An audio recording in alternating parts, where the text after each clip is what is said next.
Bonjour à tous et du coup bienvenue pour ce premier webinaire des 18-20 pédagogiques. Donc on a la chance d'accueillir aujourd'hui Sidonie Fillon qui va se présenter ensuite par la suite. Donc moi je vais faire court. Moi je suis Xavier Léger, je suis le conseiller technique du dispositif Handicap, qui est un pôle d'appui de ressources qui a pour objectif d'accueillir les enfants en situation de handicap dans les structures de droit commun, que ce soit les crèches, les accueils de loisirs, les cantines scolaires. Et tout le mois de juin, on organise des, des, des webinaires pédagogiques à destination de tous les professionnels et ces webinaires sont gratuits. Donc, Sidonie, tu as la parole. Je coupe ma caméra et mon micro et on parlera sur le moment des questions. Oui, donc merci Xavier. À trois moments pendant ce petit exposé, je vous proposerai de prendre un temps pour me poser les questions en lien avec ce que j'ai dit sur la première, deuxième ou troisième partie. Et à la fin, on fera les questions générales.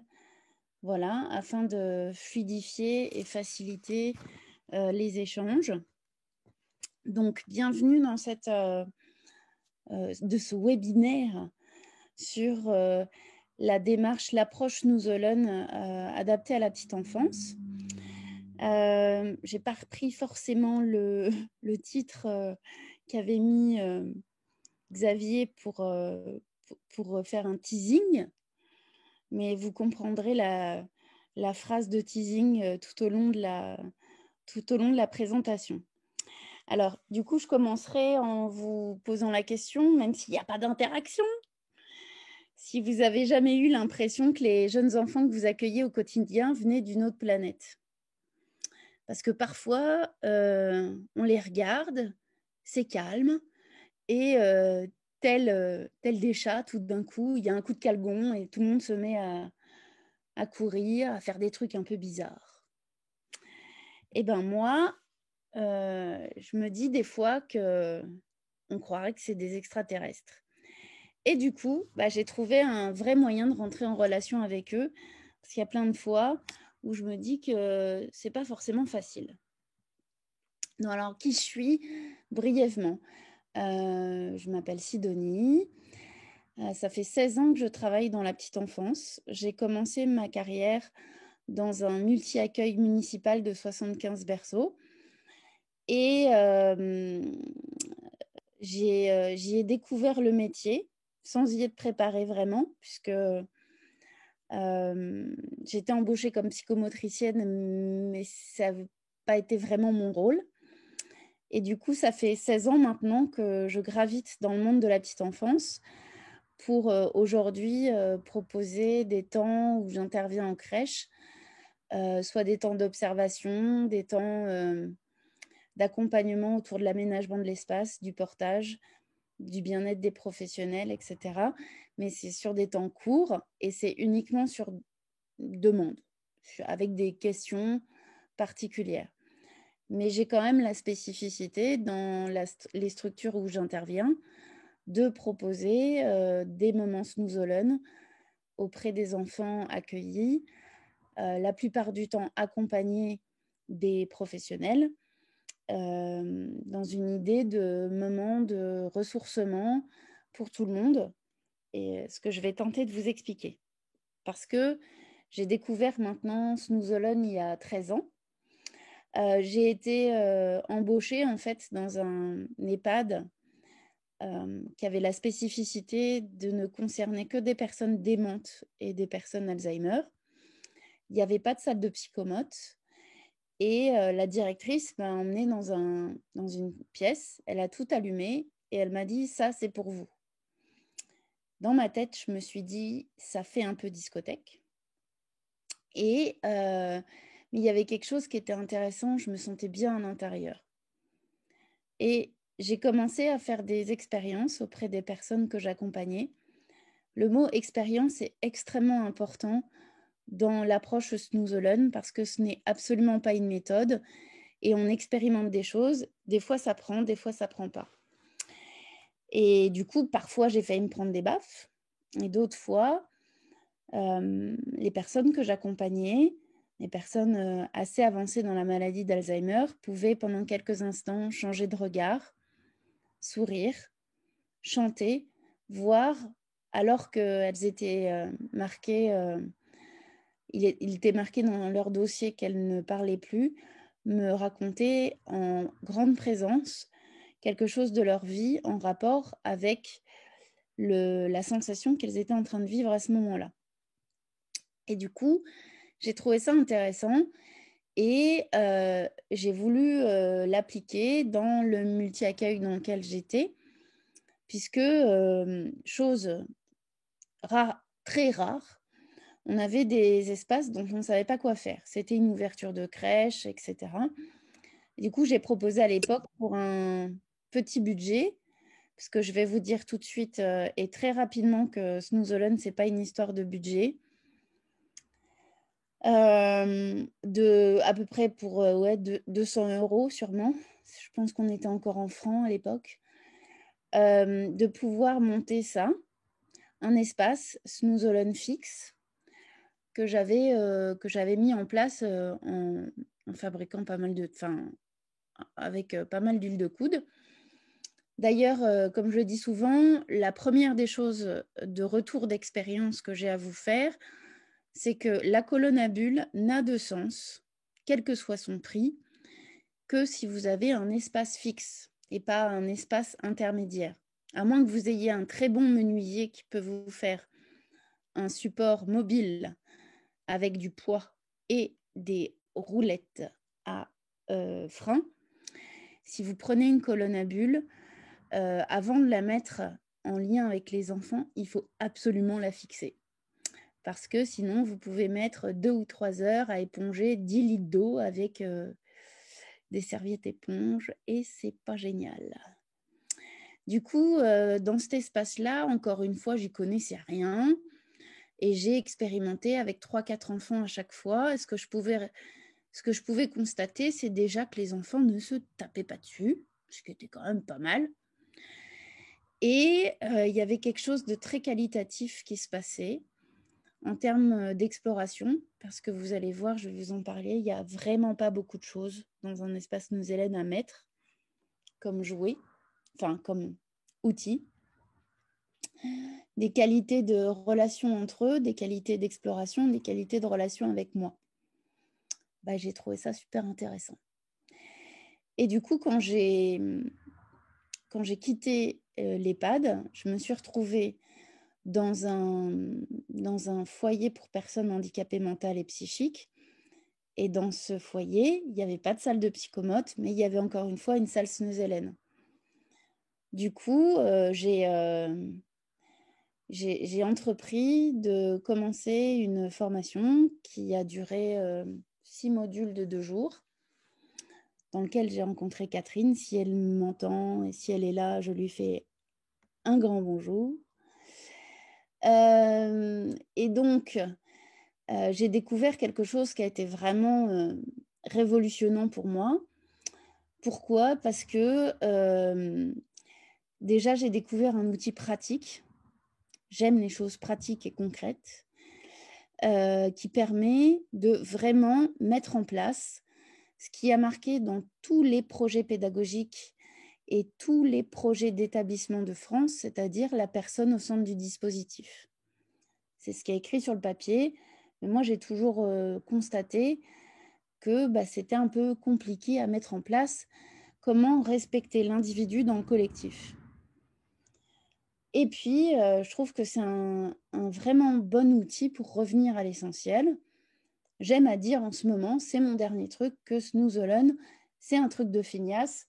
Vous comprendrez pourquoi. Parce que sans un côté péjoratif, l'idée, c'est de revenir à l'essentiel des choses, d'arrêter d'être dans le faire, dans l'animation, dans préparer des choses, etc. On va être beaucoup plus dans accueillir ce qui est, être ouvert à ce qui se passe, accepter, accueillir, s'ajuster et se laisser guider par les enfants. Donc du coup, Snooze Alone, ça vient d'où? Ça veut dire quoi? pour moi, c'est hyper important de retracer, à chaque fois qu'on parle de quelque chose, d'une pédagogie, d'une méthode ou quoi que ce soit, de reparler de l'historique et de l'origine et du contexte dans lequel ça a été pensé, ce qui permet aussi d'entrevoir les adaptations possibles. Alors, juste pour replacer les choses, donc Snooze Alone, ça a été pensé pour le handicap.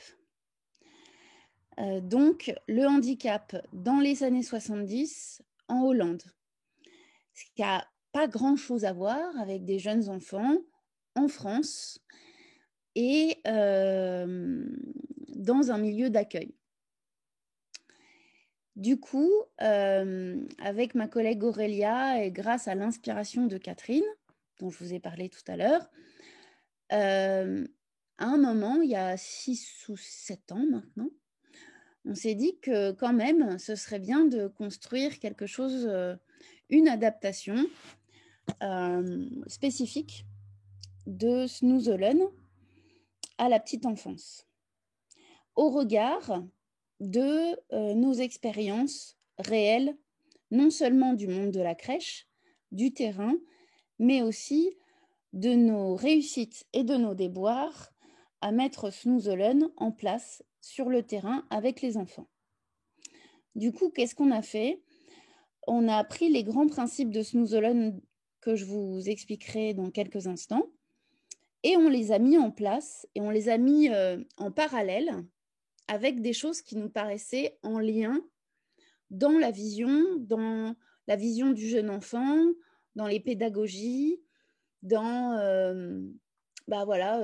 tout ce qu'on peut trouver autour de l'enfant comme écrit scientifique aussi. Alors, ça nous a mené à quoi? Ça nous a mené aux travaux d'André Bullinger, ça nous a mené à toute la recherche autour de la sensorialité dans les premières années de la vie,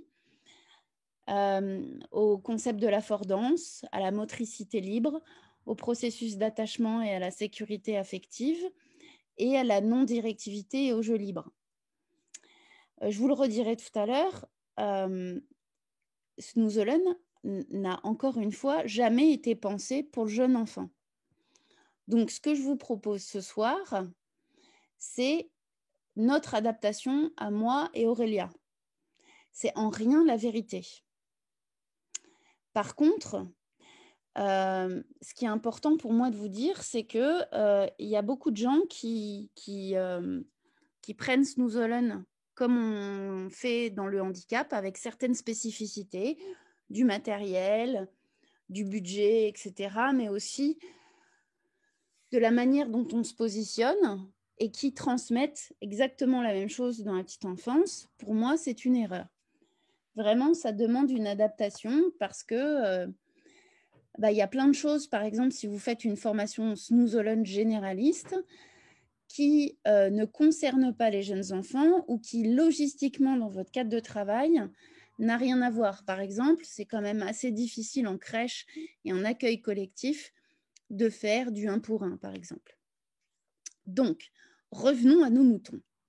Snooze Alone, ça vient d'où? Ça veut dire quoi?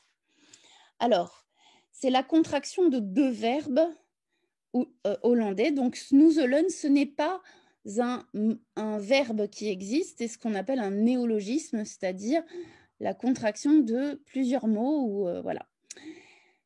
Donc, il y a d'abord le verbe snuffelen, dont la traduction littérale veut dire renifler, sentir, explorer, fureter.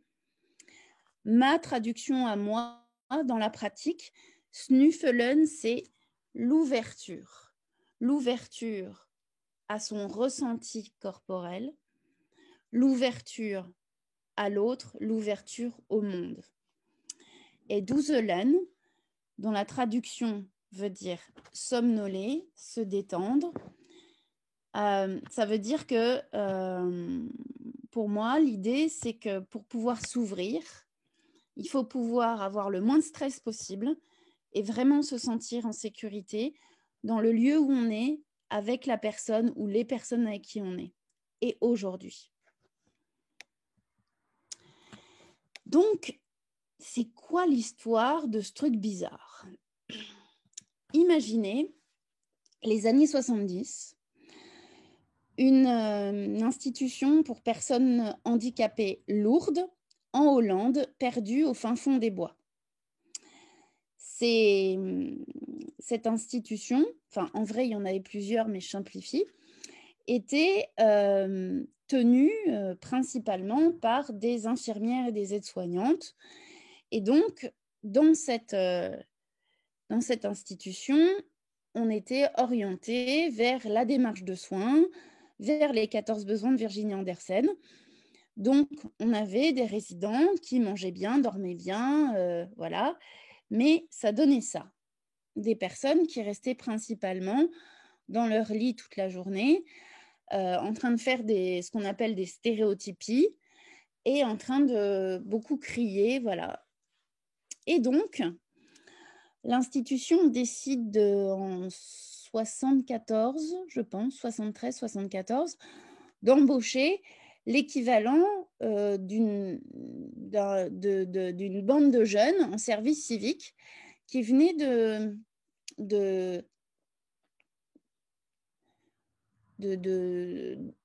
formations, excusez-moi, très différentes, et de leur demander d'essayer de mettre de la vie dans cette institution.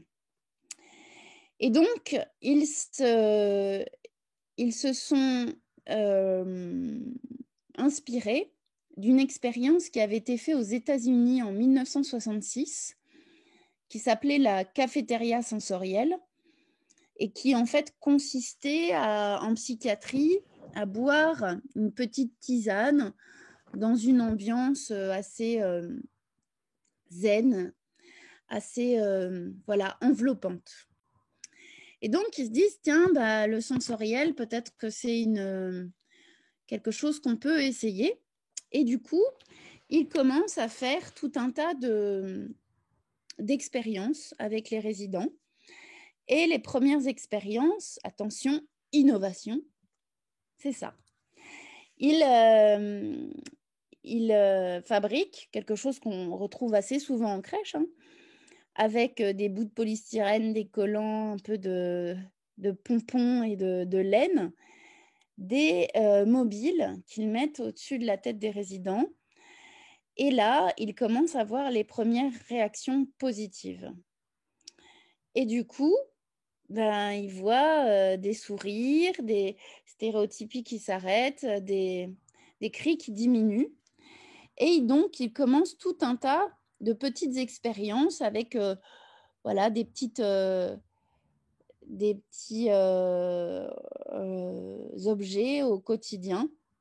Donc là, voilà, tout ça, c'est des photos que m'a envoyé Advereux, un des deux auteurs du bouquin Snoezelen. Et donc, en 1977, il récupère une tente de l'armée hollandaise, un peu comme les tentes où on faisait les vaccins, et il l'aménage comme un parcours sensoriel.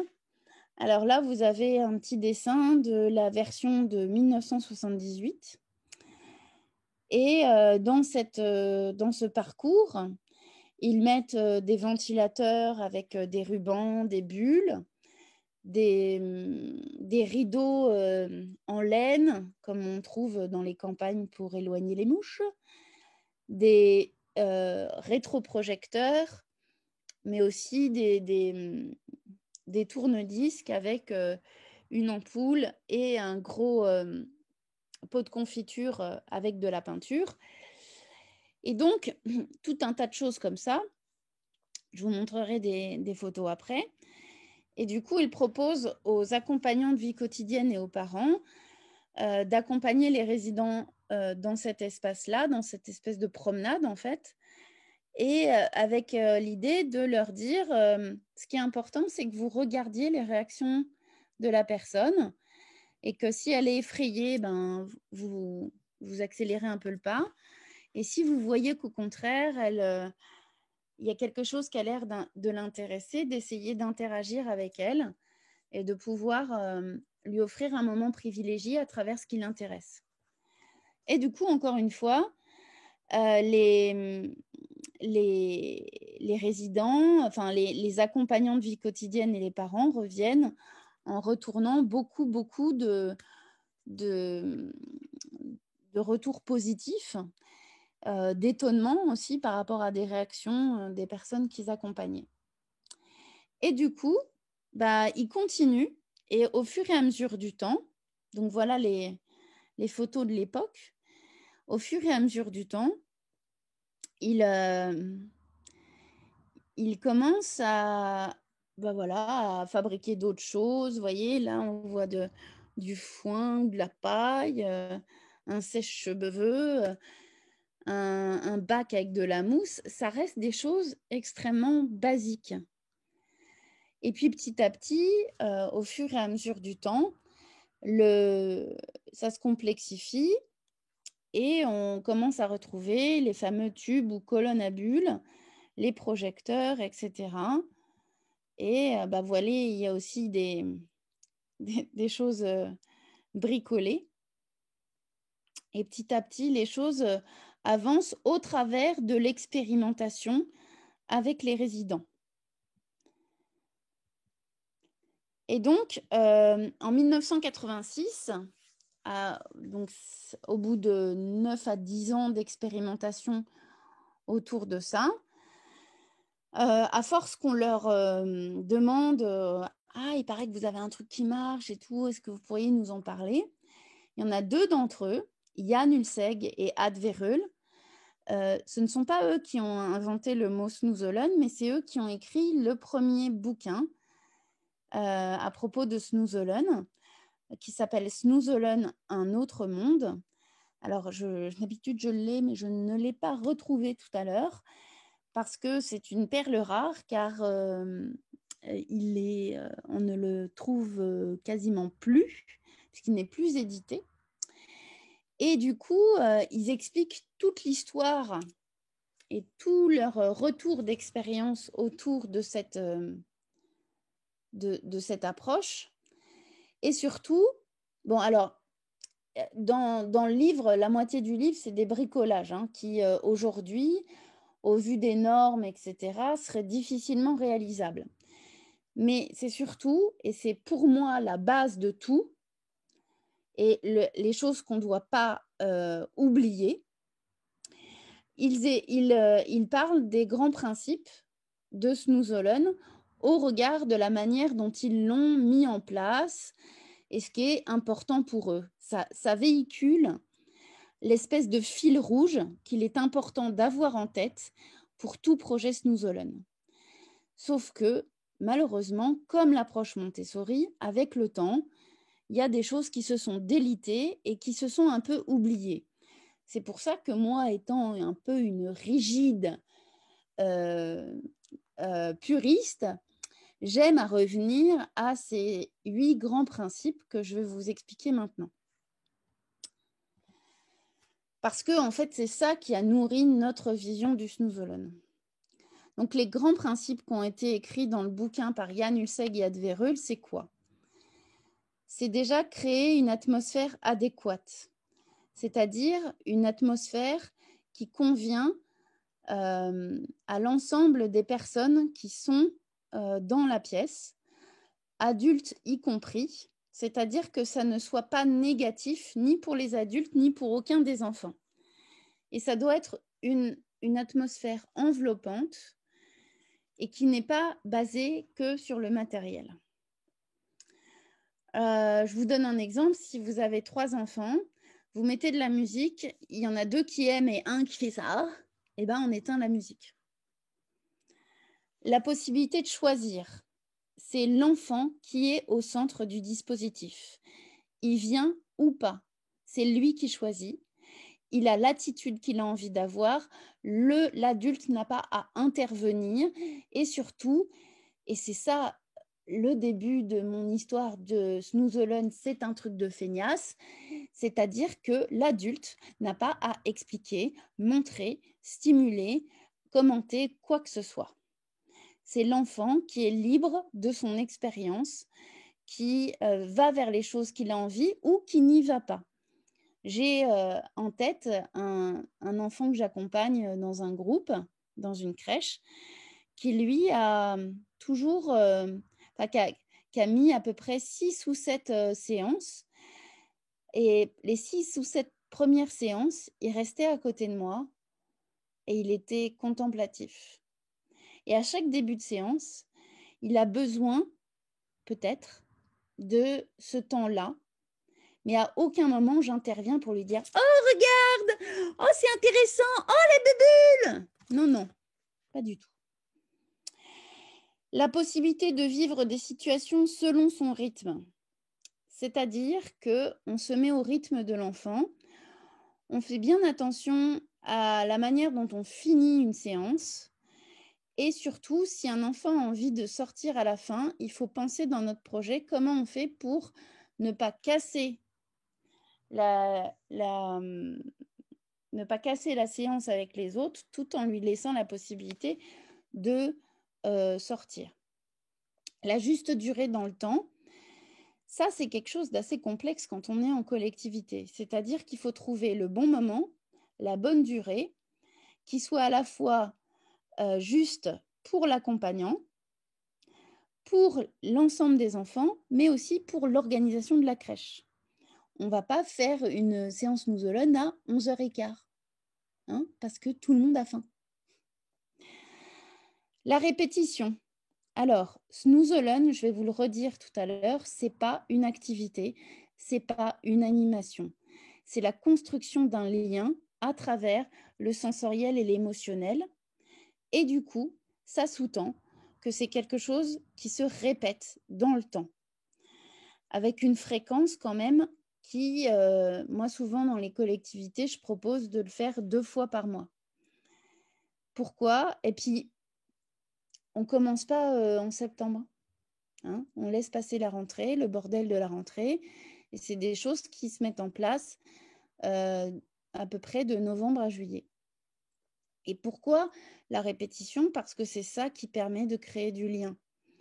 C'est ça qui permet de créer des repères, de renforcer la sécurité affective et aussi de renforcer l'expérience. Le sixième principe, la présentation sélective des stimulations. On n'allume pas tout. On ne fait pas des choses pour faire joli. On ne met pas des trucs qui clignotent dans tous les sens.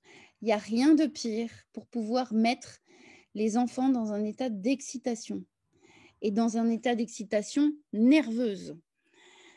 Contrairement aux magnifiques photos qu'on peut voir sur Internet, bah, en fait, quand on fait des photos d'un espace Nous-Alone, sachant que c'est un petit peu sombre, c'est aussi pour ça qu'on allume tout. Ce n'est pas le principe.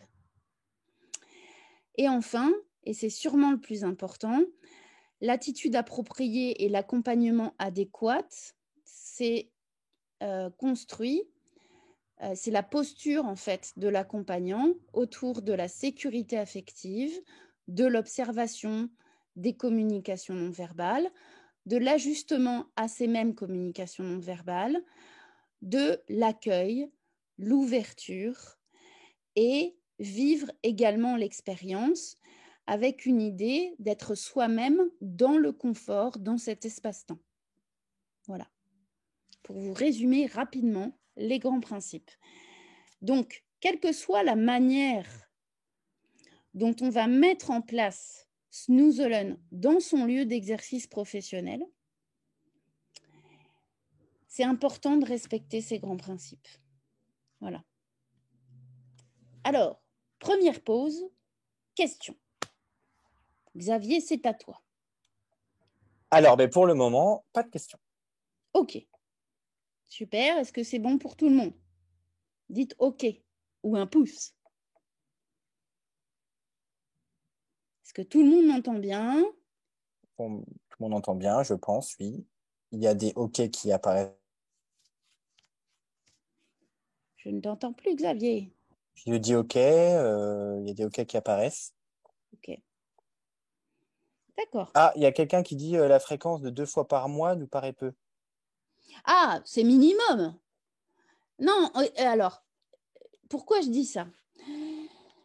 Avec 17 ans d'expérience en crèche, 16, excusez-moi, je peux constater que souvent, il y a une mode qui arrive, et je me bats contre ça. On est au taquet, on fabrique des plateaux Montessori avec des trucs, des boîtes à chaussures. On fait plein de signes, tout ça, parce qu'on a fait soit une formation, soit on a regardé des vidéos. Sauf que au bout d'un moment, ça fait plouf. Parce que la fatigue, parce que ça demande une logistique, ça demande plein de trucs. Et c'est pour ça que moi, je propose au minimum 2 fois par mois, au maximum, dans un premier temps, pour y aller mollo, parce que vous ne vous rendez pas compte que c'est quelque chose, c'est un temps qui implique, qui nous implique au niveau humain, émotionnel, observation, qui est différent des moments qui est plus impliquant en fait. Et donc, ça bouffe de l'énergie d'être disponible. C'est quand même hallucinant, mais c'est comme ça. Et donc, moi, je dis, dans un premier temps, 1 fois par semaine, voilà, on ne va pas aller mettre la barre trop haut et au bout de 2-3 ans, peut-être qu'on peut faire plus. Voilà. Je ne sais pas si ça répond à la question. Je pense que si. Il y a d'autres questions qui apparaissent du coup. Par quoi peut-on commencer dans la création d'un espace dédié? Alors, on reprendra ça juste après. Ok. La mixité des âges est-elle appropriée? Bah, ça, c'est pas à moi de vous le dire, c'est à vous. En fait, expérimentez les choses et regardez ce qui est fluide pour vous et pour les enfants. Il n'y a aucune règle, en fait. En fait, pour moi, en Snooze Alone, dans ma pratique en crèche, il y a 2 seules règles. L'espace Snooze Alone n'est pas un espace de l'espace de vie. À ce moment-là, ce n'est pas un espace Snooze Alone. Vous avez beau mettre une tente, des trucs comme ça, ce n'est pas un espace Snooze Alone. Ce sera forcément hors de l'espace de vie. Et là, du coup, on voit la difficulté pour certaines assistantes maternelles. Deuxième chose, on n'allume pas tout. Le reste, c'est vous qui testez. Il faut accepter d'arrêter de contrôler et de maîtriser et de pouvoir expérimenter avec les enfants. Il n'y a rien de dangereux. Et de se poser la question après, est-ce que ça a été fluide ou pas? Entre eux et pour moi. C'est comme ça qu'on fait évoluer les choses et qu'on construit son projet Snooze Alone petit à petit. D'où l'importance aussi de ne pas dépenser des centaines et des milliers d'euros en matériel qui vont surtout parfois ne servir à rien, voire être un contre-emploi. Voilà. Commencer petit et y aller petit à petit. Et surtout, il faut que ça ait un sens dans votre projet pédagogique. C'est-à-dire que ça réponde à quelque chose en lien avec vos valeurs et ce que vous avez écrit ensemble autour de votre projet pédagogique. Il y a une autre question, enfin, j'ai 2 remarques. Il y a Jean qui dit il faut être en nombre suffisant. Alors, je ne sais pas si c'est une question ou une affirmation. Et il y a faut-il forcément une salle dédiée? Non, il ne faut pas faire forcément une salle dédiée. Moi, j'ai jamais eu, depuis 10 ans que je pratique Snooze Alone en crèche, je n'ai jamais eu de salle dédiée. La plupart du temps, j'effectue des séances Snooze Alone dans les dortoirs des grands. Bon, effectivement, ça sous-tend qu'il n'y ait pas de bébés qui dorment dans tous les dortoirs. Mais ça, c'est une organisation en amont. Je l'ai fait dans des salles de jeu, d'activités, voire des salles du personnel ou des salles, des bureaux de pédiatre. Moi, j'ai jamais eu d'espace fixe. Voilà. Parce qu'aujourd'hui, ce n'est pas la réalité non plus, quoi. C'est bon? Nous côtoyons les enfants entre 3 et 12 ans au sein d'une école, l'espace dédié est de ce fait compliqué. Oui. Alors, est-ce que la personne qui pose la question est dans un périscolaire? Je pense que oui. Oui. Alors, en fait, ça, c'est difficile de pouvoir répondre parce que, moi, j'ai formé plusieurs périscolaires. Donc, il y a plusieurs villes. S'il y a besoin, moi, je peux vous donner le nom des villes qui développent ça en périscolaire.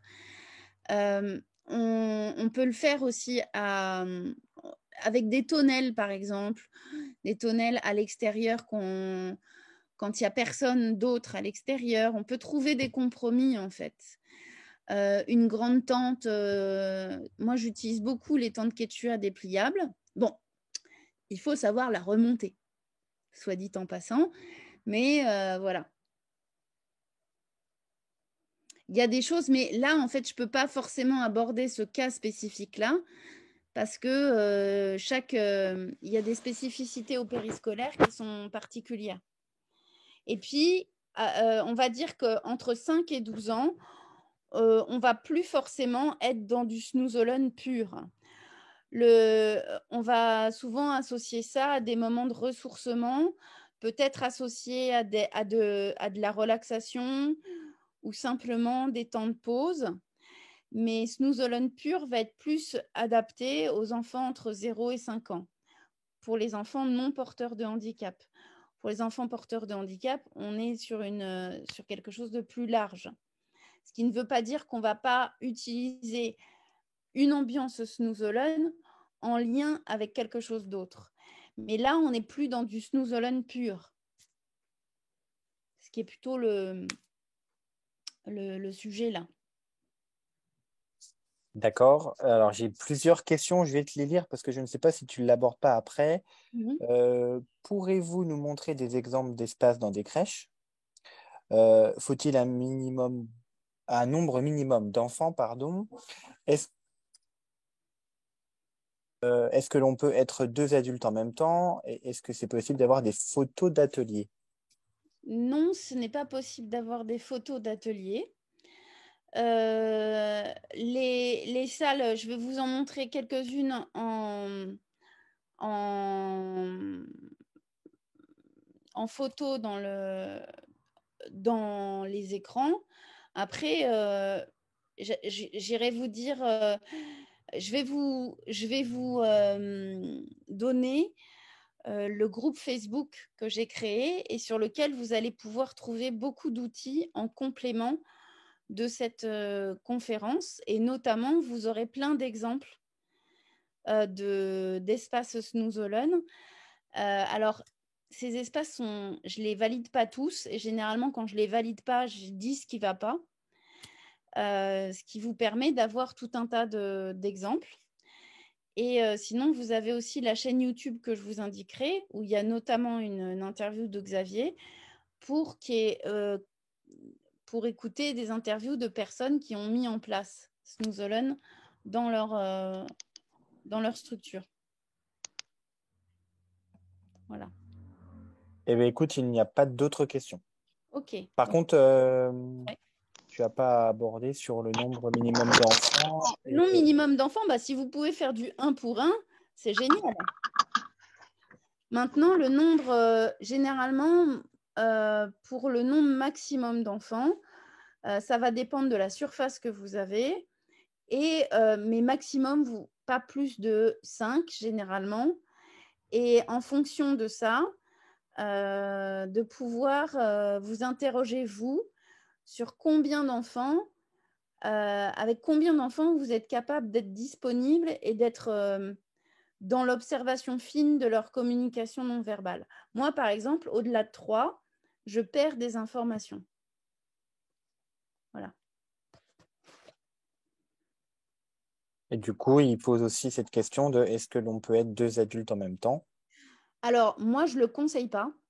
Pourquoi? Parce que le principe de Snooze Alone, ça va être d'être le plus possible authentique.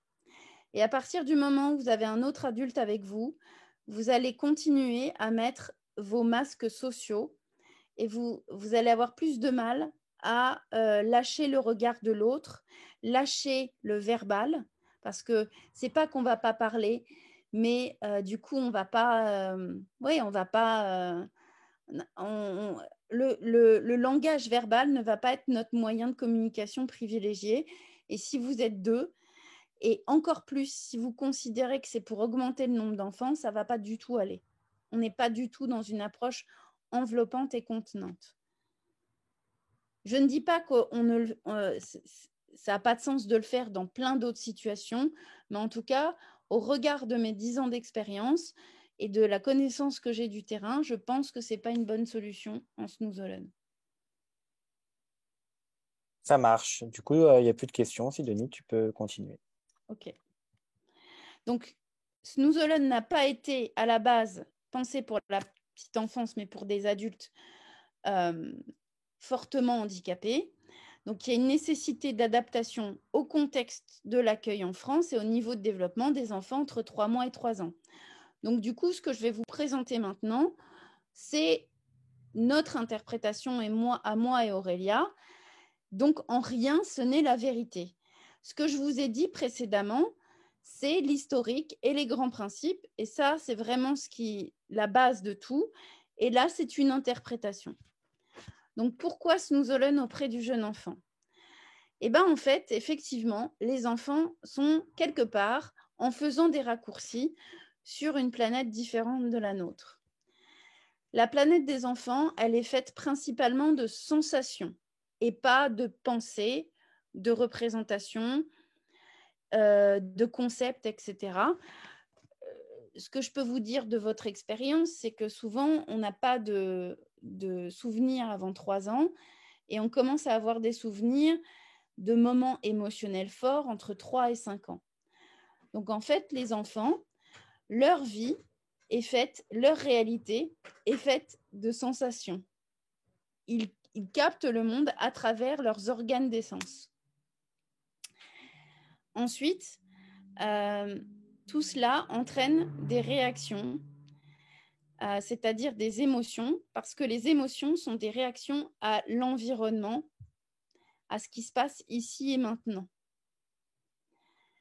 Et donc, c'est des réactions physiques à ce qui se passe dans l'environnement. Alors nous, adultes, on a une option en plus, c'est-à-dire qu'on est capable de se créer des émotions tout seul. Mais les enfants, non. Toujours en rapport avec ce qui se passe autour d'eux. Ensuite, le monde de l'enfant est fait de l'instant présent. Il n'a pas conscience du temps en termes de mesure. Par contre, ce qui est hyper important, c'est la manière dont il peut être un grand statisticien. C'est-à-dire que l'enfant aime les choses qui se répètent et dans le même ordre. Je ne sais pas si vous avez remarqué, mais les adultes, ils n'aiment pas trop ça. Et enfin, hyper important, et c'est quelque chose qu'on oublie vraiment beaucoup. Un enfant communique principalement grâce aux communications non verbales. Ben, la preuve, vous faites un lâcher de moyens d'enfants entre 12 et 18 mois, vous voyez bien qu'ils ne parlent quasiment pas, et pourtant, ils se comprennent très bien. Il faut savoir qu'un enfant de 2 ans comprend entre 100 et 1000 mots, en moyenne 400, et à 3 ans, 1500. Nous, adultes, notre vocabulaire se situe entre 50 000 et 70 000 mots. Et il y a plein de fois où on lui parle et il ne comprend pas. Voilà. Donc, snooze alone, c'est un espace-temps de rencontre sur la planète de l'enfant. Et donc, on va baser snooze alone sur sensation, émotion, instant présent, communication non verbale. Alors, c'est vrai qu'en tant qu'adulte, on a un avantage par rapport aux enfants, c'est qu'on a été des enfants. Eux n'ont jamais été des adultes. Donc, c'est à travers ça. Et finalement, si on prend un pas de recul, la sensation, l'émotion, ce sont les deux choses qu'on a tous en commun en tant qu'être humain. Ça commence dès la grossesse, quel que soit votre âge, votre handicap ou pas, votre culture, votre langue. Tout être humain ressent des sensations et vit des émotions. Et c'est grâce à ça qu'on va essayer de se rencontrer dans cet espace-temps Snooze Alone. Snooze Alone, ce n'est pas moi qui ai inventé cette phrase, c'est mon ami Emmanuel. Et il dit, Snooze Alone, c'est faire du lien pour faire du bien. Donc Snooze Alone, c'est à la fois un espace contenant, confortable et sécurisant, un peu de matériel sensoriel et pas n'importe lequel, et un espace de rencontre et de partage. Qu'est-ce que ce n'est pas? Alors, c'est très important pour moi de différencier des choses qu'on a tendance à mélanger. Des moments de proposition d'expérience sensorielle, des moments de détente et Snooze Alone, c'est pas la même chose. On voit beaucoup de choses dans les catalogues, sur Internet, et il y a aussi cette difficulté que on a, en fait, il y a plein de gens qui, comme je vous l'ai dit au départ, qui utilisent la même façon de faire en Snooze Alone avec le handicap, avec le jeune enfant. C'est pas exactement la même façon de fonctionner. Donc, qu'est-ce que ce n'est pas Snooze Alone? Snooze Alone, ce n'est pas de la relaxation. Pourquoi ce n'est pas de la relaxation? Et pourquoi ce n'est pas Patrick l'étoile de mer? Snooze Alone ne calme pas les enfants. Snooze Alone permet de créer du lien et de la sécurité affective, ce qui peut calmer les enfants, mais ce n'est pas de la relaxation, puisque la définition de la relaxation, elle est double. Déjà, c'est la capacité volontaire à relâcher ses muscles, et un enfant entre 0 et 3 ans n'est pas capable de faire ça, en tout cas pas totalement. Et la deuxième chose, c'est que la relaxation, c'est des techniques thérapeutiques qui permettent à la personne de se relâcher au niveau neuromusculaire et psychique. Donc encore une fois, ce n'est pas un mot qui est adapté à Snooze Alone. On va être dans un moment de détente. La détente, c'est le contraire du stress. Et donc, ça ne veut pas dire une espèce de calme et de tranquillité. Par contre, c'est ressourçant. En 10 ans, 12 ans de Snooze Alone auprès des jeunes enfants, c'est très rare qu'ils s'allongent et qu'ils fassent rien pendant plus de 2 minutes. Il faut être très clair avec ça. Ce n'est pas une activité. Snooze Alone n'a aucun objectif. Et même, c'est une liberté d'expérience. Ce n'est pas une activité avec des consignes. On ne dirige rien, on ne commente rien et il n'y a aucun objectif. Ce n'est pas une discothèque. Alors, vous vouliez des espaces, des photos d'espace Snooze Alone en crèche. Voilà un exemple, mais c'est un contre-exemple. Il n'y a que du visuel. Or, le visuel n'est absolument pas le sens privilégié des enfants. Je vous rappelle que la maturité du sens de la vision se fait à 6 ans. Et encore, il y a bien 20 à 30% de la population française qui a des difficultés au niveau visuel. Donc, ça, c'est encore une démarche qu'on a tendance à faire en tant qu'adulte, c'est projeter notre fonctionnement et nos sens privilégiés sur l'enfant. Or, l'enfant, le visuel n'est absolument pas son sens privilégié. Donc, vous allez voir, dans ce que je vais vous proposer, on va utiliser un truc visuel. On arrête les boules de couleurs lumineuses. Si vous avez déjà testé, les enfants font du tam-tam dessus. Si vous mettez des fibres optiques, les petites fibres optiques à 4 € de chez Jiffy, ils font comme ça et ils arrachent les fibres. Je vous réexpliquerai un petit peu tout à l'heure, Mais c'est ce qu'on vous vend, mais ce n'est pas forcément le matériel le plus adapté aux enfants. Ce n'est pas une pédagogie parce que ça n'a jamais été pensé par les enfants, pour les enfants, excusez-moi, et il n'y a pas de grand principe, il n'y a pas de méthodologie. C'est pas voilà, c'est pas vraiment carré quoi, Snooze Alone. Ce n'est pas de la stimulation sensorielle.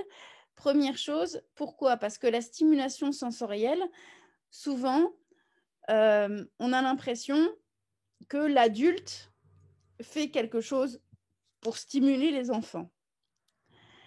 Or, là, c'est bien le contraire. Et l'autre chose, c'est que les enfants non porteurs de handicap et non prématurés ont plutôt besoin de ne pas être trop stimulés. Au contraire, qu'on puisse créer autour d'eux des expériences sélectives de qualité. Et ce n'est ni une méthode, ni une technique. Il n'y a pas besoin de faire des grilles d'observation. Pourquoi? Parce que l'essence de Snooze Alone, c'est la disponibilité de l'adulte, l'ajustement et la rencontre. Snooze Alone, c'est faire du lien pour faire du bien. Question. Alors oui, il y avait une question qui était à quoi sert le tuyau avec de l'eau? Ah, vous appelez la colonne à bulles. Alors, la colonne à bulles, le grand avantage, c'est que ça produit des vibrations. La vibration est quelque chose d'hyper important pour les enfants et qu'on ne leur propose absolument pas. En fait, le bébé, dans l'utérus de sa mère, a vécu en permanence un bain vibratoire parce que le liquide amniotique est un liquide aqueux et grâce au battement du cœur de la mère, de ses gargouillis du ventre, de sa voix et de tous les sons graves, ça produit en permanence une vibration quasi constante.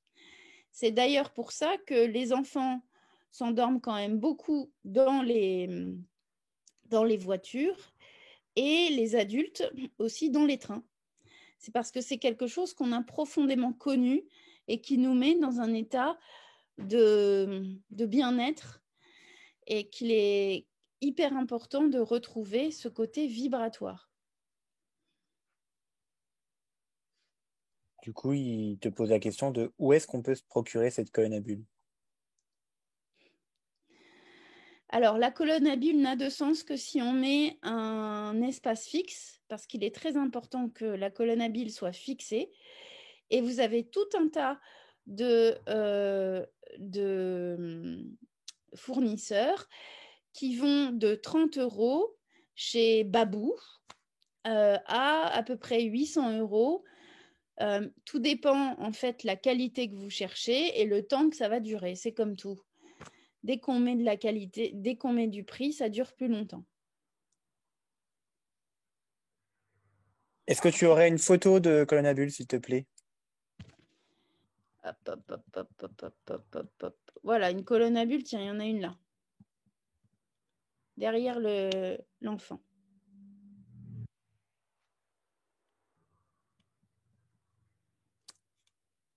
Est-ce qu'il y a d'autres questions? Oui, il y avait. Est-ce que aussi c'est possible que cette approche puisse avoir un effet contre-productif chez certains enfants, autrement dit que l'enfant soit en état de stress ou de mal-être? Alors, il y a des enfants qui, si on observe, en fait, à partir du moment où on ne les oblige à rien, il y a des enfants qui peuvent avoir besoin de temps et des enfants qui ne seront jamais en sécurité, mais comme il y en a qui ne seront jamais en sécurité à la crèche ou à ou chez l'assistante maternelle, en fait, ce qui est important, c'est d'observer les réactions et de s'y ajuster. Ça veut dire quoi s'ajuster? Ça veut dire répondre à ce qui est en train de nous dire l'enfant à travers tous ses comportements non verbaux. Donc, si un enfant ne veut pas rentrer, on ne l'oblige pas à rentrer. Si un enfant a peur de quelque chose, on enlève ce qui lui fait peur. Voilà, c'est ça, s'ajuster petit à petit. Maintenant, il n'y a pas d'effet contre-productif, il y a des accompagnements non adaptés ou des environnements non adaptés. Mais il y a des enfants qui ne, comment dire, qui n'y seront pas réceptifs pour X ou X raisons. Et voilà, ce n'est pas c'est pas quelque chose de magique ou d'universel. Mais c'est une proposition profondément adaptée et c'est un espace-temps vraiment de construction de la sécurité affective, de la conscience du corps, de la liberté d'expérience et de la rencontre avec l'adulte, une vraie rencontre, un vrai accueil. Est-ce que tu abordes les objets qui composent la salle après ou pas? Parce que j'ai plein de questions qui concernent le matériel. Oui, mais je voudrais surtout dire que le matériel n'est pas la priorité, c'est la posture de l'adulte. Et le matériel n'est là que pour construire et soutenir la posture de l'adulte. Mais oui, je vais l'aborder juste après. Donc, je te poserai ces questions après. Ok, Donc là, pour l'instant, on n'a pas d'autres questions. Les questions qui sont posées concernent le matériel. ok. Alors du coup, qu'est-ce que c'est? C'est un moment de plaisir partagé, un moment de rencontre, de partage, un moment hors du temps, avec le moins de stress possible, un moment simple autour du sensoriel et du bien-être à la fois des enfants, mais aussi des adultes. Donc pour les séances, de quoi on a besoin? On a besoin d'un espace différencié. Donc un espace sécurisant séparé de l'espace de vie. Un espace dans lequel on va pouvoir laisser les enfants être en maximum de liberté motrice. Donc dans l'aménagement de l'espace, on aura fait en sorte qu'il n'y ait aucun interdit, ni aucune inquiétude, ni aucune vigilance de l'adulte. Ça, c'est la première étape. Un espace confortable qui soit à la fois confortable pour l'enfant et pour l'adulte. C'est hyper important, notamment, moi je dirais toute la journée, mais dans cet espace-là, que l'adulte se sente le plus confortable physiquement. Donc ça peut être dans une pièce très diverse, comme je vous l'ai dit, une pièce d'activité, une salle de repos du personnel, un dortoir, une tente dans un dortoir, un espace pour un pédiatre, peu importe, l'essentiel étant aussi que ça ne vous demande pas énormément de logistique. Et tout ça, c'est des choses qu'on accompagne quand on fait des formations. Donc, le matériel. Alors, là, je vais vous expliquer ce qui est issu de mes 10 ans d'expérience et là où j'en suis aujourd'hui au regard des besoins de l'enfant. Et vous allez voir, c'est largement différent de ce qu'on vous vend dans les catalogues. Les 3/4 de ce que je vais vous proposer, soit vous les avez à la crèche, soit vous pouvez aussi les fabriquer. Et ce qui est très important, je vais vous dire exactement ce qui est nécessaire à acheter et c'est pas cher. Donc, voilà mon espace Snoezelen que j'aménage dans une des crèches dans lesquelles je travaille. Je suis dans un espace qui est à la fois un espace d'activité, un espace où il y a le frigo, la salle de repos du personnel. Enfin, c'est vraiment un espace multipasse. Et donc, avec pas grand-chose, j'aménage un espace Snoezelen. Donc, on va choisir peu de matériel. Que du matériel où vous vous sentez en sécurité et où les enfants peuvent en faire ce qu'ils veulent. Et vous, en tant qu'adulte, vous ne vous dites pas qu'il y a un danger. Et vous voyez, je suis dans la continuité de ce que je vous ai dit tout à l'heure. Je ne mets aucun jeu visuel. Je ne mets qu'un projecteur très enveloppant que vous pouvez voir sur les murs. Donc, on va avoir 2 choses pour créer une ambiance enveloppante. Un projecteur. Donc là, moi, je prends souvent les projecteurs qu'on trouve chez Jiffy pour Noël. Pas ceux avec des dessins, mais j'aime bien ceux aurore boréale ou voie lactée.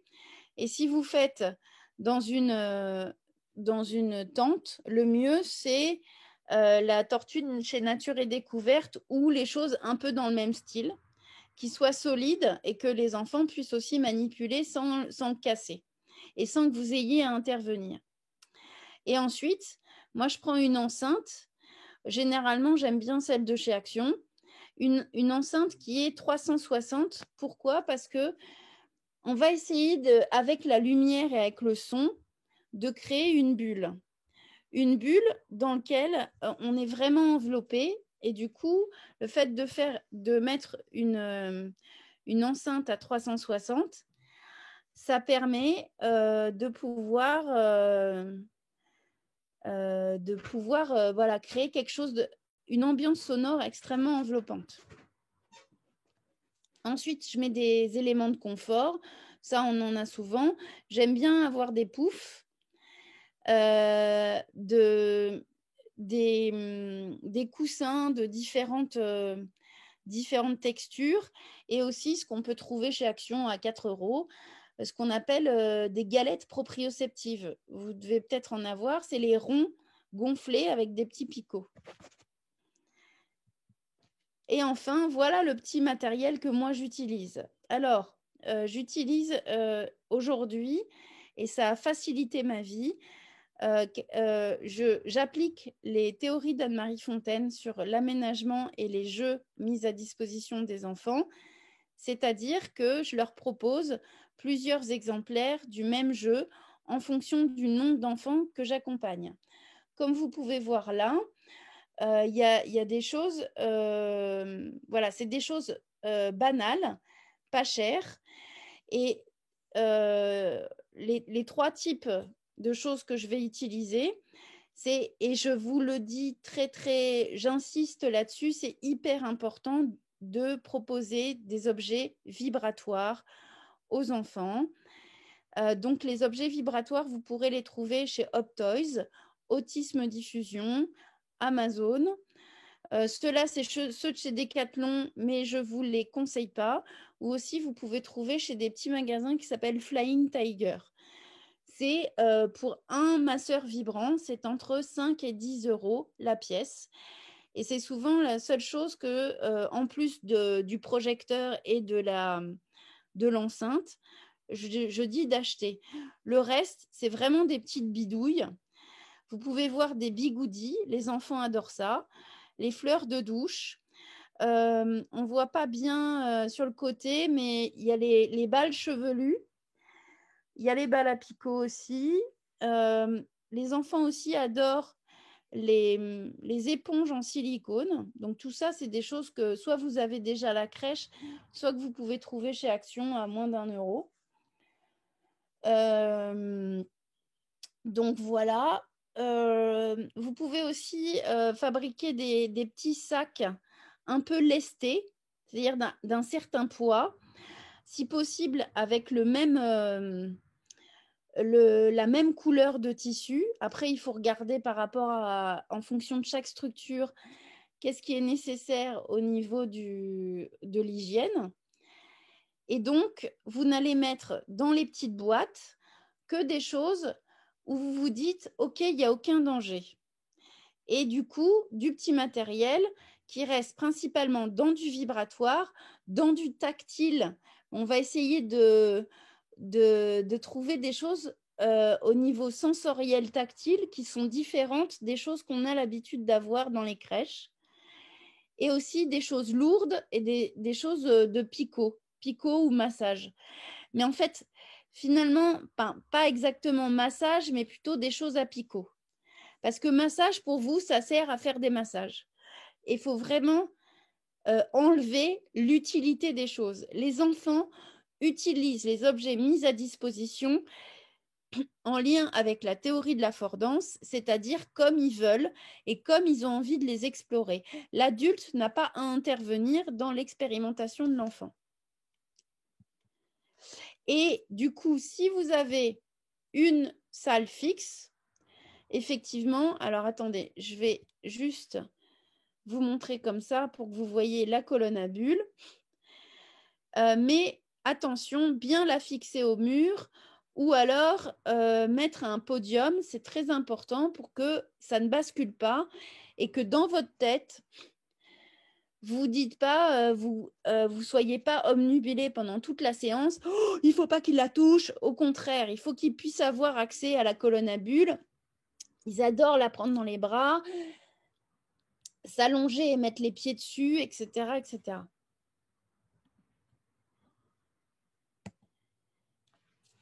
Voilà, le matériel, on a fait. Est-ce qu'il y a des questions? Alors oui, s'il y avait des questions sur le matériel. Alors je reprends les questions d'avant. C'était quel type de matériel devons-nous choisir avec un budget de 200 euros? Donc là, je pense que tu as montré qu'on était largement. Oui, alors encore une fois, du coup, chez Optoys ou Autisme Diffusion, des choses vibratoires en plusieurs exemplaires identiques. Vous pouvez aussi prendre des coussins vibratoires, un projecteur. Vous pouvez en trouver, voilà, soit chez Optoys, soit Jiffy ou Amazon, et une enceinte circulaire. Le reste, vous pouvez largement faire de la récup. Ah si, les petites éponges chez Leclerc ou même chez Action, c'est à 0,90 les deux, donc vous en achetez 3 et c'est super. Donc avec 200 euros, on a largement le budget. Tout dépend encore une fois dans quel contexte vous allez le faire. Si c'est une salle fixe, vous pouvez rajouter une colonne à bulles. Si ce n'est pas une salle fixe, vous pouvez vous dire que soit vous le faites dans une tente Quechua à 3 places que vous pouvez trouver sur Vinted ou le Bon Coin. Et à ce moment-là, vous ne prenez que des choses à pile, soit vous faites de la logistique à chaque fois. De toute façon, si vous voulez plus de renseignements sur tout le matériel, j'ai fait un document complet qui est disponible sur la page Facebook Snoezelen Petite Enfance Crèche. Et il est très important de répondre aux questions quand vous voulez vous inscrire sur le groupe. Vous avez tout un document sur le matériel, tout un tas de photos et tout un tas aussi de questions. Ça vaut le coup de prendre un peu de temps pour explorer. Il y a aussi 2 infographies sur la posture de l'accompagnant. Voilà. Une autre question, c'est est-ce que le matelas à eau est conseillé ou pas pour des enfants en situation de handicap notamment? Ça dépend quel type de handicap. Oui, parce que encore une fois, c'est quelque chose de vestibulaire. Le matelas à eau sur lequel vous avez un budget à peu près de 2000 euros. Tous les enfants n'aiment pas ça, mais c'est très utilisé avec des enfants polyhandicapés. Les enfants porteurs d'autisme aiment aussi beaucoup ça. Après, là, je suis en train de faire des généralités. Entre Grégoire et Joséphine, il y en a un qui va aimer et pas l'autre. Mais si vous avez le budget, oui, ça fait partie des fondamentaux. On va dire que si vous avez le budget pour faire une vraie salle Snoezelen et qui va vous coûter environ entre 7 000 et 8 000 euros, bon, je ne compte pas les augmentations, c'était les prix d'il y a 2 ans. Hein. On va dire autour de ça, 7 000, 9 000 euros. Les essentiels, c'est quoi? C'est un matelas à eau, une place avec système de chauffage, un système de son qui va faire des vibrations en dessous le matelas à eau, une colonne à bulles et un podium. Voilà. Le reste, c'est que du petit matériel comme je vous ai présenté. Moi, c'est vrai que je pars du principe qu'en petite enfance, on n'a pas de sous. On a beaucoup de volonté, mais on n'a pas de sous. Donc, j'ai aussi adapté mon approche à ça.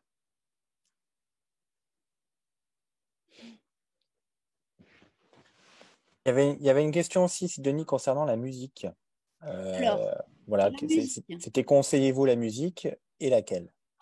Alors, la musique, oui et non. Ça va dépendre La musique doit être extrêmement enveloppante. Et donc, la musique, Bah, peut-être ben que oui, peut-être ben que non. Ça fait un peu réponse de Normand. C'est important d'avoir l'enceinte et d'avoir de la musique, projeter de la musique, mais pas à chaque fois et pas pour tous les groupes. En fonction, ça va dépendre des réactions des enfants. On laisse tomber les CD de relaxation, Cui Cui les petits oiseaux, Bruit de la mer, etc. Parce qu'en plus, ça donne envie de faire pipi. Et vous pouvez aller sur la page YouTube Snooze Hélène Petite Enfance Crèche. Vous allez en haut à droite et vous cliquez sur Playlist. Et je vous ai mis des exemples de musique que moi j'utilise. C'est-à-dire que je suis repartie de ce que je vous disais tout à l'heure à propos des sons graves que l'enfant a beaucoup entendus pendant la grossesse. Et donc, moi, j'utilise ça avec des musiques relativement dont le rythme reste à peu près tout le temps le même. Donc, avec des musiques, avec du didgeridoo, par exemple, des bols tibétains, des chants de moines bouddhistes, des choses comme ça. Et du coup, j'en ai sélectionné quelques-unes. L'idée, c'est peut-être de vous en inspirer, de trouver des choses qui vous conviennent. Parce que c'est encore un truc en plus, si c'est quelque chose, si c'est des musiques qui vous font de l'effet et vous font du bien. Et du coup, il te pose la question, tu parles de musique enveloppante. Est-ce que tu peux définir ça? Bah, en fait, c'est plutôt la manière dont on diffuse le son. Les musiques enveloppantes, ça va être des musiques qui vont vraiment avoir ce qu'on appelle des fréquences basses et aussi une fréquence de son qui est particulière. Et du coup, après, de le diffuser dans l'enceinte à 360, ça, vraiment, c'est une enveloppe de son. C'est difficile pour moi à décrire. À décrire, ouais. C'est quelque chose qui se vit. Écoute, il n'y a pas d'autres questions sur le matériel. Ok. Du coup, ce qui est le plus important, c'est l'attitude de l'accompagnant parce que c'est là que tout se joue. C'est absolument pas dans le matériel. Le matériel n'est que secondaire à l'attitude de l'accompagnant. Donc l'attitude de l'accompagnant, elle est non directive. Ne stimule pas, n'explique rien, ne commente rien. On a une attitude de disponibilité et c'est ça le plus difficile en Snooze Alone parce qu'aujourd'hui, en tant qu'adulte, on a du mal à être disponible. Une attitude enveloppante, contenante, sécurisante, qui est basée sur l'observation des communications non verbales et l'ajustement aux réactions des enfants à travers nos postures, notre langage corporel et nos actions. C'est un temps pour aussi vivre les choses. On n'est pas un gardien des enfants, on est là pour se poser aussi, se ressourcer, voire s'amuser. On n'est pas dans la vigilance, on n'est pas dans le faire, on n'est pas dans l'obligation, on ne pousse les enfants à rien et on est impliqué dans ce qui se passe. Donc pour ça, ce qui est absolument nécessaire, je dirais, c'est la formation. Alors quand je parle de formation, c'est une formation en présentiel, une formation dans laquelle on a envie de venir et ce n'est pas quelque chose en ligne où on s'auto-forme en lisant 3 articles. Snooze Alone, c'est quelque chose qui se vit, qui se chemine, qui se construit. Ce n'est pas une activité comme ça, voilà, et qui implique et qui nous implique personnellement. Donc l'importance pour moi de pouvoir faire des moments de formation en présentiel. Pourquoi? Parce que ça aussi, ça fait réfléchir, ça remet en question, ça fait vivre des choses dans son corps, ça fait vivre des choses dans les émotions et ça nous permet, en tout cas dans la manière dont moi j'accompagne les formations, de se mettre à la place des enfants et de comprendre les impasses dans lesquelles on peut être et pourquoi on s'épuise, pourquoi on est épuisé aujourd'hui, pourquoi on a l'impression qu'il faut absolument être 1 pour 8, pourquoi ça se passe mal, pourquoi toujours les mêmes scénarios reviennent, alors que il y a plein d'articles et plein de choses sur pourquoi les enfants mordent, comment on accompagne les enfants, etc., etc. Donc, Snooze Alone, ce n'est pas une approche qui s'aborde avec la pensée, mais avec les sensations et les émotions et la relation à travers des situations pédagogiques qui permettent d'élaborer votre propre projet Snooze Alone. Là, j'ai essayé ce soir de répondre à des questions générales, mais en fait, chaque projet est différent, chaque personne est différente. Là, du coup, la formation, elle permet d'acquérir le code de la route, mais c'est grâce aux enfants et au fur et à mesure à l'expérimentation que vous allez vous former et avancer dans l'aventure Snooze Alone. Et ce que j'ai envie de vous dire, c'est qu'il est très important de vous poser la question parce qu'aujourd'hui, il y a beaucoup de marketing, mais l'importance de vérifier la qualification du formateur, de se poser la question, 1, s'il connaît le milieu de la petite enfance, c'est quand même important, 2, s'il est formé en Snooze Alone, et 3, s'il a de l'expérience en Snooze Alone. Donc ça, c'est important parce qu'aujourd'hui, on vous vend à peu près tout et n'importe quoi. Voilà. Alors, il y a des questions sur quand arrêter la séance. Est-ce que c'est les enfants qui décident d'arrêter la séance ou non? Et du coup, le temps d'une séance. Encore une fois, je n'ai pas la réponse. Ça, c'est vous qui le déterminez par rapport à votre fonctionnement, votre projet, tout ça. Moi, en moyenne, je fais des séances de 20 minutes. Et donc, soit c'est les enfants qui décident, et ils peuvent décider au bout de 10 minutes, un quart d'heure, ils me montrent qu'en fait, ils en ont marre et donc c'est eux qui finissent la séance. Sinon, au bout de 15-16 minutes, je commence à finir la séance et je finis une séance Snooze Alone comme on finit une séance de cinéma, c'est-à-dire tout doucement et tranquillement. Alors, pour le moment, je n'ai pas d'autres questions, Sidonie. Ok. Donc voilà, je terminerai par donc pour faire du complément à cette intervention. Le groupe Facebook Snooze Alone Petite Enfance Crèche, encore une fois, c'est important de répondre aux questions. Et après, prendre le temps de dérouler, de regarder ou de faire des recherches dans la petite loupe qui est en haut à droite. Et sur la chaîne YouTube, vous trouverez donc de la musique en exemple. Encore une fois, tout ce que je dis n'est pas parole d'évangile, ce n'est que mon point de vue. Et du coup, de pouvoir aussi voir des interviews. Je pense que cet été, j'en referai d'autres avec des personnes qui sont formées et qui ont créé leur projet Snooze Alone.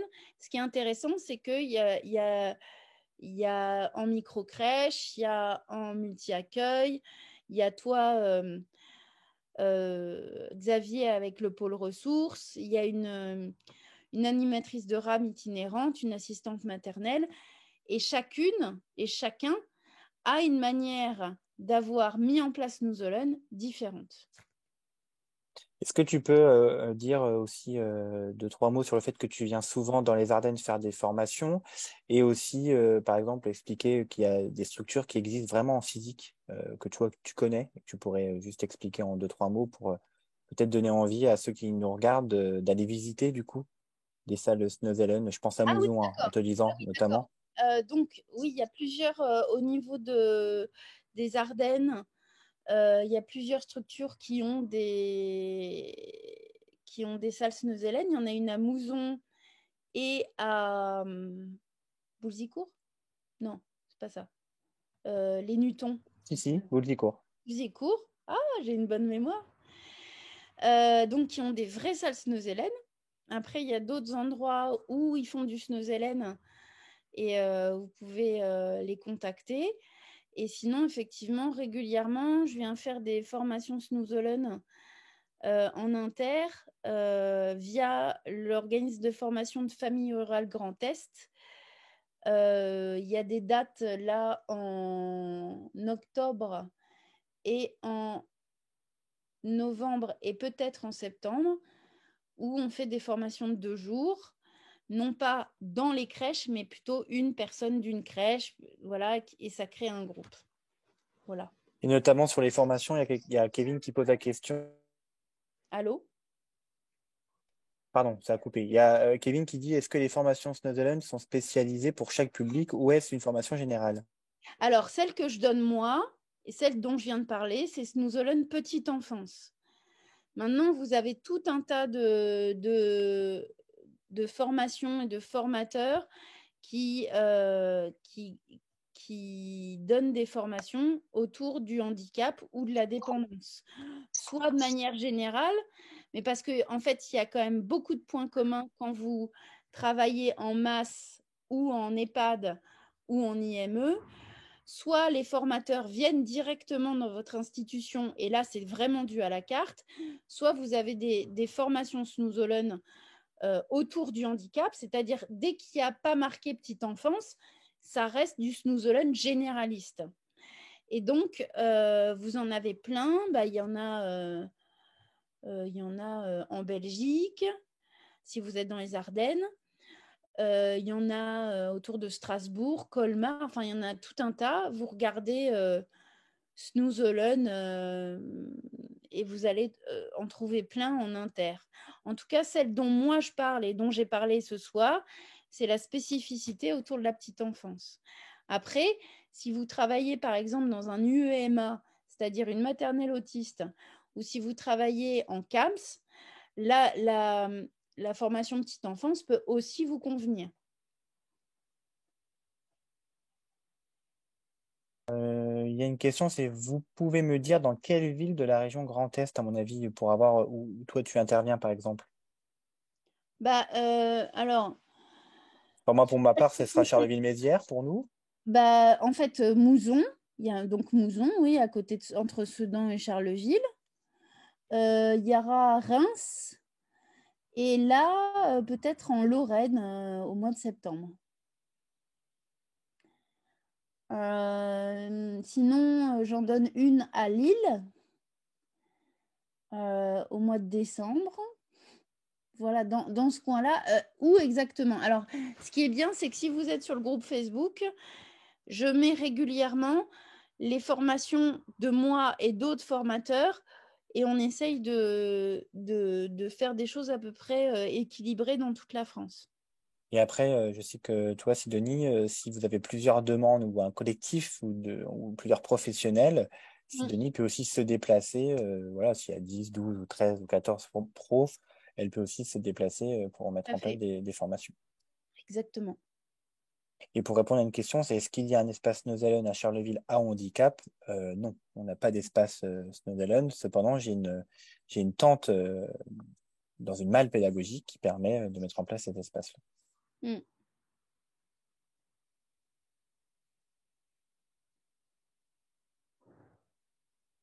Alors, ne vous inquiétez pas, il y a plusieurs aussi remarques sur le fait qu'ils ne trouvent pas les liens YouTube ou autres, mais on vous transférera par mail à la fin de la conférence les liens et les Alors, informations. il suffit que sur Facebook, vous tapiez, comme il y a marqué à l'écran, Snoozeland Petite Enfance Crèche, ou sur YouTube, vous cherchez la chaîne Snoozeland Petite Enfance Crèche. Mais de toute façon, voilà, je renverrai les liens Oui, d'accord. cliquables directement dans le mail de bilan de ça. Mhm.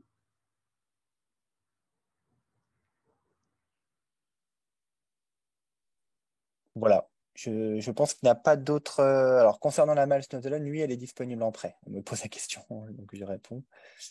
C'est le moment de dire si vous avez encore d'autres questions. N'hésitez pas. Je laisse 2, 3 minutes pour ceux qui veulent écrire.